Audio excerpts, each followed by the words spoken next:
Friends, Ryan here, and welcome back to part 1 million of trying to assemble, or trying to put the monitors into this damn pinball machine here. So, last time we got this bad boy painted and cut, this painted and cut.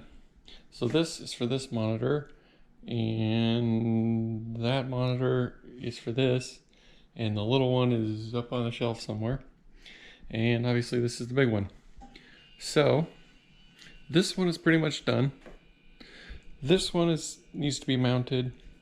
This thing needs to be mounted in the back box, and the monitor's mounted, and the speaker's mounted. And we got the tape and bolts to mount the side rails on. So if we can finally get all that done, we can break out the computer, which is over here, and finally start getting some games. And then we can start putting all the feedback devices in it. So let's get cracking, see what we do. As is necessary in all things, there's to be a Kimmy break. Right, Kimmy? She says, I want to be picked up, but then I get pissed when you pick me up, so. Okay, you're just like the rest of the women. This double-sided sticky tape, which I guess this is probably a little thick, but it's what you're supposed to use to stick to this to the side. But honestly, once I bolt it in, I really don't think it's going anywhere. So I don't know that I'm going to do that. I think I'm just going to put a bolt here, and there's one up under there, and call it good. But yeah, see, this plastic stuff comes off. So let's do that. Alright, well, we got these on. Looks pretty good, if I do say so. And we remounted that. There's little gaps around the side and the top you can kind of see, but once the back door's on, it'll be dark, so you won't be able to see it. Alright, so now I'm going to mount this monitor and that one. Alright, looks pretty good. So, I might should have made this lip a little higher to cover this case, but I don't know why I did that like that. I must have just mismeasured. So I used carriage bolts right here, so they would sit flat like this, because it just looks neater. But those were really difficult to get in because that wood that I have is too soft for it to bite. So rather than have like this or a hex head on it, you know, that just looks better. So that's what I went with. So I had to use, there's a little neck on the inside, so I held this wrench on there while I was tightening it. And then when I got too close, I just grabbed onto it with the channel locks here. So let's go around the back. And I use these little angled brackets to mount that. And I added a couple here because it was wobbly. Now it's secure. So this monitor here is just screwed in with these little bitty screws. I mean, it's light as a feather, so that's plenty enough. This one obviously has the Versa mounts, and then it's bolted, like we said.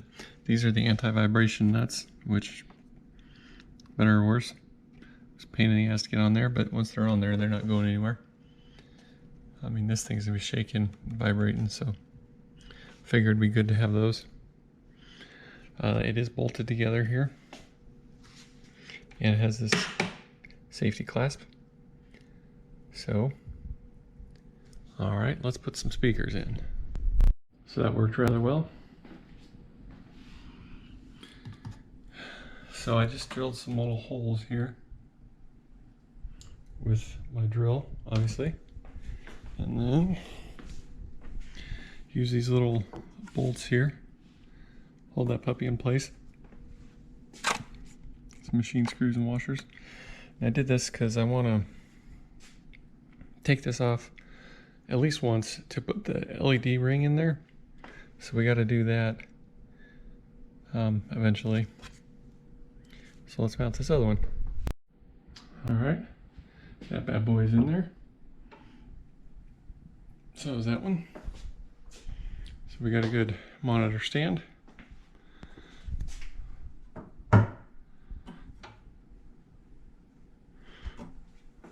It's all right.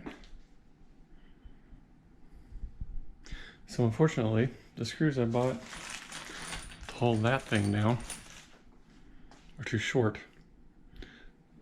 They must have been in the wrong bucket or something, 'cause it should only be 1.5 inches of wood, and I got like 2.5 inch bolts, so I think they're the wrong. I grabbed the wrong size, or they were in the wrong bucket. So there's another trip to Home Depot, so that's awesome. But we're making good progress today. All right, here we go. All right, well, here is the result of our work here. The bolts that were too short are perfect, as are these. And let me tell you, if you're gonna do this, don't be the dumbass using a wrench. Use a deep socket. It's a lot faster and a lot easier. All right, let's see the front. All right, well, there she blows. Not half bad, if I do say so myself. So we got our play field. Looks good. We're gonna have to come up with a creative way to cover the front here. Maybe take this TV off and straighten it a little bit. And then back there is going to be the addressable LED panel, so that won't show. I need to clean all the sawdust off. The DMD looks good.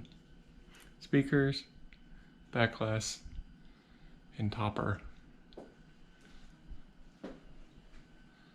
So anyway, I'm pretty stoked. I'm not sure what the next step is going to be.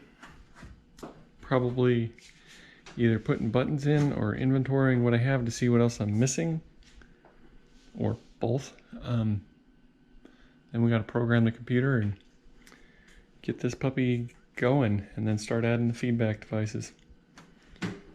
So let me know what you think. What did I do wrong? And we'll go from there. Appreciate you watching. Keep it real. See you next time. Later.